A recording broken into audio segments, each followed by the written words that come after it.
Salut tout le monde, et on se retrouve pour une nouvelle vidéo sur l'esprit Pixar. Donc on va découvrir un peu les petits dessins, le processus de création en fait des différents films Pixar comme Toy Story, Indestructible. Et tout se trouve là-dedans. Donc on va voir ça ensemble. Hop. Donc vous savez que Pixar en fait de base, ils ont fait... En fait ils faisaient des courts métrages. Et après ils se sont lancés en 1996 si je ne dis pas de bêtises.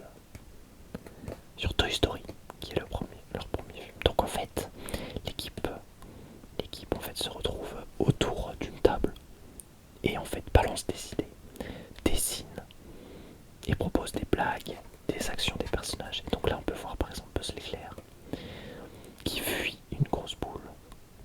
Et c'est inspiré d'Indiana Jones bien sûr. Et ça en fait, par exemple, vous pouvez voir qu'on ne retrouve pas ça dans le film en fait. Il balance tellement d'idées qu'il faut choisir à la fin. Bah là on peut voir un exemple de la création des petits êtres, des petits aliens. Pas qui sont nés d'un dessin, j'ai envie de dire d'une blague même. Voilà. Le gars il a imaginé cette blague. Et ça a été introduit dans le film. C'est ouf. Donc là c'est Toy Story 2. Le méchant, ici, qui enfile sa tenue de poulet. C'est fou. Bien sûr, Woody en fait a beaucoup de produits dérivés à son sujet en fait. Donc là ils ont pu vraiment s'éclater à imaginer beaucoup de choses différentes. Oh, cette fameuse scène, je l'adore. Quand ils veulent traverser la route avec les plots. Je me suis toujours dit d'ailleurs pourquoi personne ne voit rien.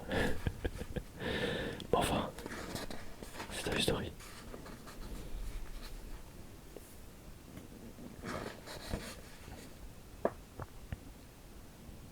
Oh, attends, c'est quoi ça? Oh, c'est Toy Story 3, bien sûr. Oh, ça c'est incroyable. C'est fou en fait de voir d'où naissent les idées et qu'est-ce que ça donne après. Oh, cette scène ils l'ont pas utilisée, sinon je m'en souviendrai. Mais c'est une bonne idée d'utiliser les cheveux de Jessie. Ah, et Woody qui se confie. On voit pas ça dans le film.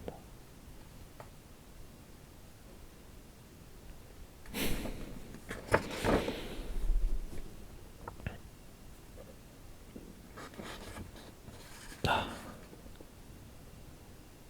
oh là, ça, je pense que oui. Voilà comment un simple dessin eh bien, a permis de donner des scènes épiques entre Buzz et Jessie. Quand Buzz drague Jessie en espagnol, bien sûr. Ah, ça c'est l'arrivée des enfants. Et je pense en fait que, bien sûr, quand ils s'imaginent ça, ils prennent des situations réelles. Je pense il devait, et c'est obligé, il devait y avoir des parents qui travaillaient sur ce film et du coup qui pouvaient en fait imaginer ce genre de situation. Bien sûr. Oh, mon film, l'un de mes films Pixar préférés. C'est fou parce que ce film n'est pas considéré comme l'un des meilleurs Pixar, loin de là en plus. Mais moi je l'adore. C'est incroyable comment j'adore ce film depuis petit. Mais il a une patte. C'est incroyable. Ah ça c'est Tilt. Toujours des brouillards.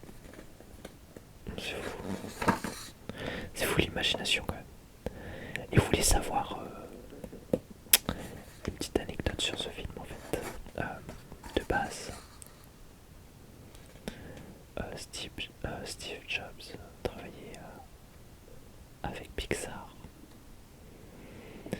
en fait, Steve Jobs, euh, pendant ce film, s'est séparé de Pixar. Et en fait, euh, tout est né le film Hans. Donc Hans, là vous vous dites, ah ben attends, mais c'est vrai en fait, il y a un autre film d'animation avec des fourmis. Et bien ils sont sortis en même temps, à peu près en même temps bien sûr. Mais voilà, ils n'étaient pas d'accord en fait sur l'histoire, sur la tournure artistique. Donc il y a eu deux films qui ont été créés. Hans et Mille et une patte. Donc Hans c'est Steve Jobs qui s'en est occupé. Bon mais moi je préfère vraiment Mille et une patte. Je trouve Hans, je n'aime pas trop. Je n'aime pas trop le côté artistique. Magnifique. Oh, Monstre et compagnie, c'est un grand film. C'est un grand film sur l'enfance. Et ah non, mais c'est surtout un film sur les parents. C'est incroyable.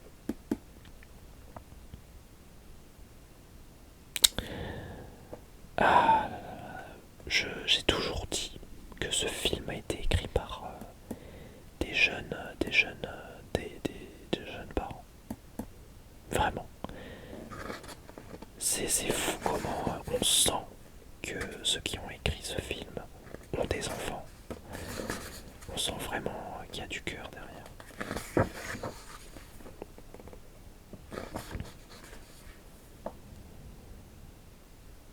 Magnifique. Ah, comme il l'avait imaginé, suivant. Magnifique.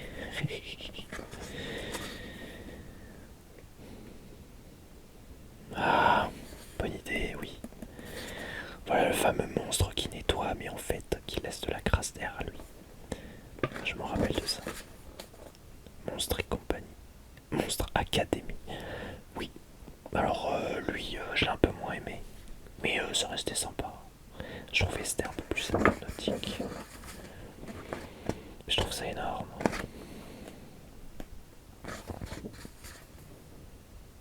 Oh, magnifique.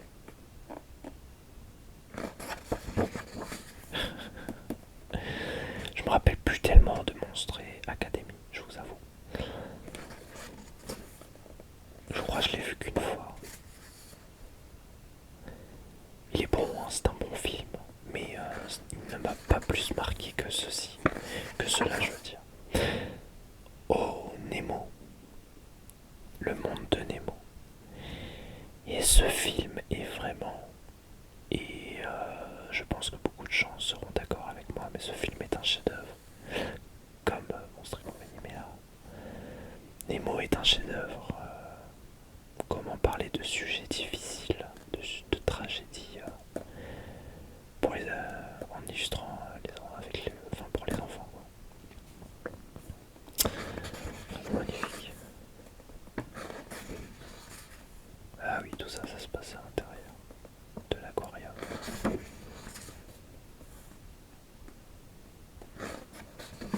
Oh, les indestructibles.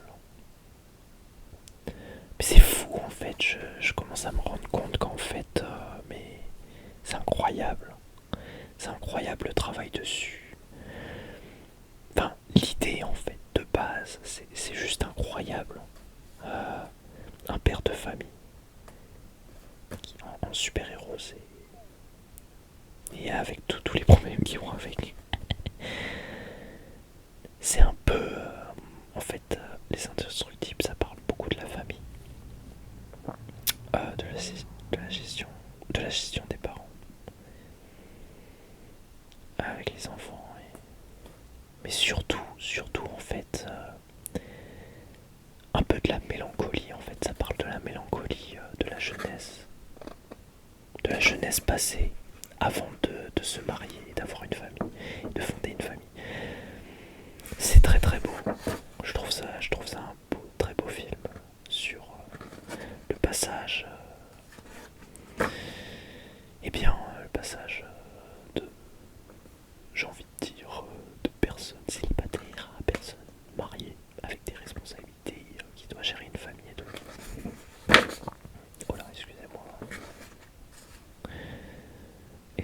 Elastic Girl.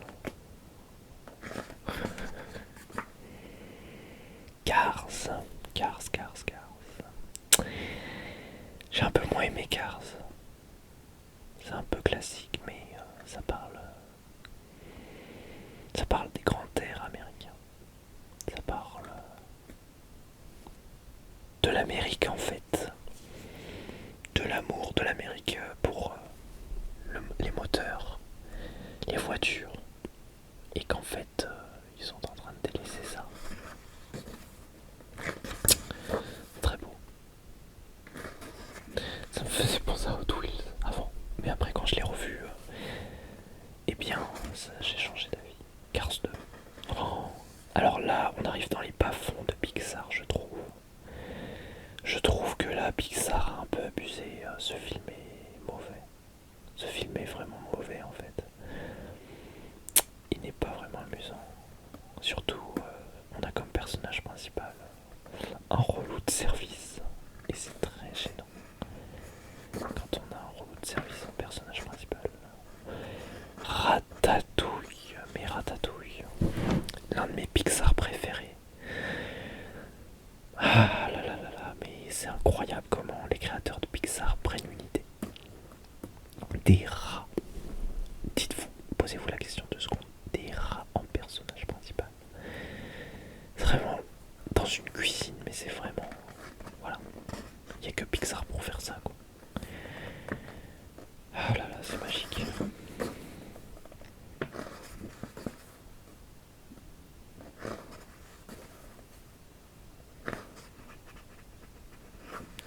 Wall-E. Mais en fait, mais en fait, je vais vous dire, tous les films sont des chefs-d'œuvre. C'est incroyable. Non, mais ce film est incroyable aussi. C'est un chef-d'œuvre, c'est un petit chef-d'œuvre, c'est un petit bijou. Ah, magnifique. C'est une référence à la planète des singes, le tout premier. Où en fait, l'homme découvre, et bien qu'en fait, il n'était pas arrivé sur une planète inconnue, mais bien sur la planète Terre. Et que tous les humains sont morts. Ou sont réduits à l'esclavage.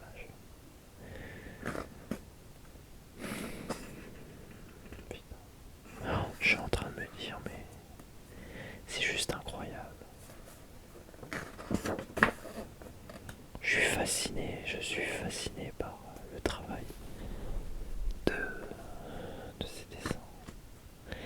Je suis fasciné par leur imagination en fait, c'est ça.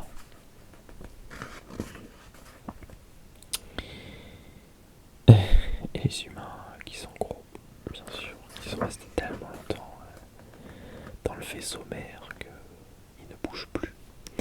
Tous les robots font les choses à leur place, du coup ils ne bougent plus et dépendent des robots. Up. Up. Je fais un silence, vous savez pourquoi? Parce que ce film, je me répète encore, mais c'est un magnifique film. J'ai envie de dire c'est un magnifique... Ah, je suis très poétique aujourd'hui, mais c'est un magnifique film sur le temps qui passe. Et sur les moments partagés avec celle qu'on aime, celui qu'on aime, celle qu'on aime.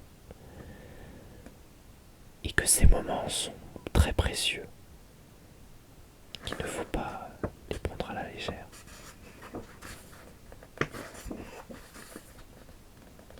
Incroyable.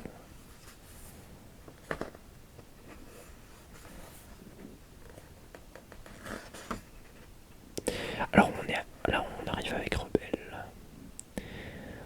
Et moi je ne sais pas ce que vous en pensez, mais je trouve que c'est l'un de leurs moins bons films. Pourquoi? Eh bien je trouve que Rebelle est beaucoup trop classique. Dans quel sens? Dans le sens où il ressemble trop au Disney de base. Quand je dis Disney de base, on parle bien sûr de Cendrillon, des princesses de base. Et là je trouve que Rebelle perd un peu cette patte Pixar et se rapproche de celle de Disney, mais beaucoup trop. Bien sûr, c'est une histoire qui reste très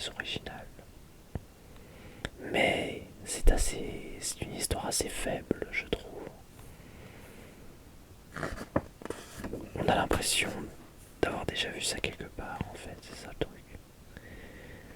On perd cette magie de Pixar et on retrouve un peu trop celle de Disney.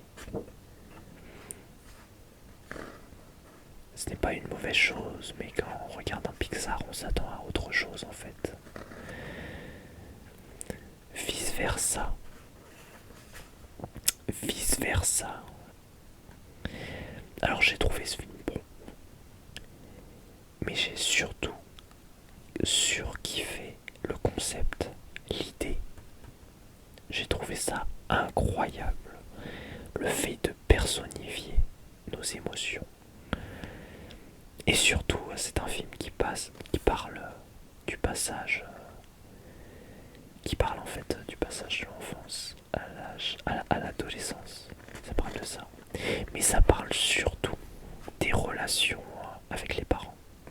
Ça parle de ça en fait, de la relation, du changement en fait qu'on a en grandissant avec nos parents. Et c'est vraiment magnifique, il y a des scènes qui sont magnifiques sur ça, où en fait le père arrive, la prend encore pour une gamine, donc veut rigoler avec elle, mais elle, bah, elle n'a pas envie de rigoler. Et juste ça, ça illustre parfaitement un enfant qui grandit et qui, parfois c'est triste, se détache un peu de ses parents et perd cette relation qui est si magnifique.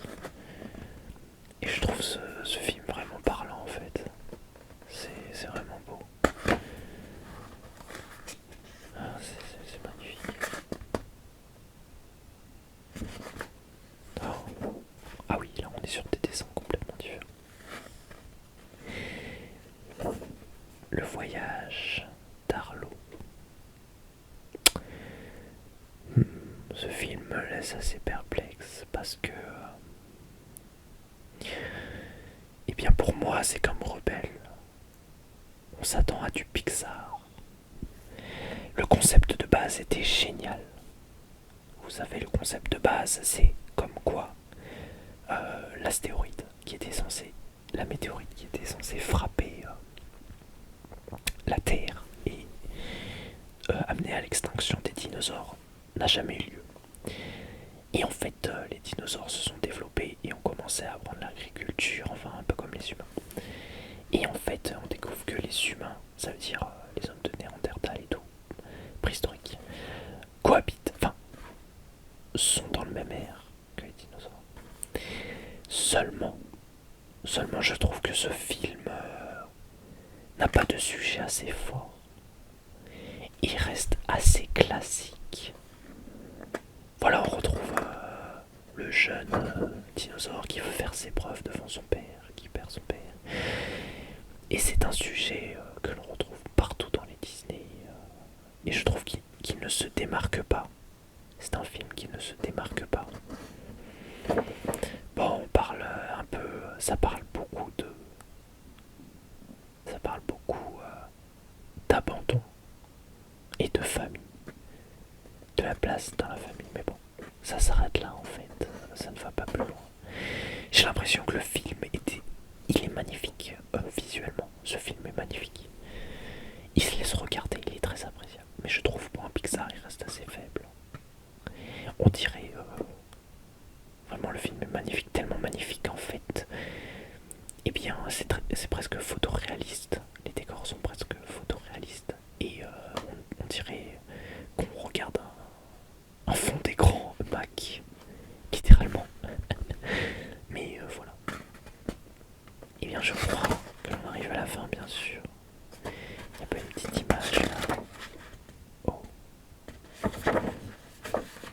Voilà. Eh bien, on est arrivé à la fin de ce bouquin. Qui nous en apprend plus en fait sur la conception de Pixar.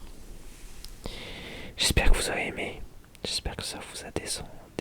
J'espère que ça vous a détendu. Et je vous souhaite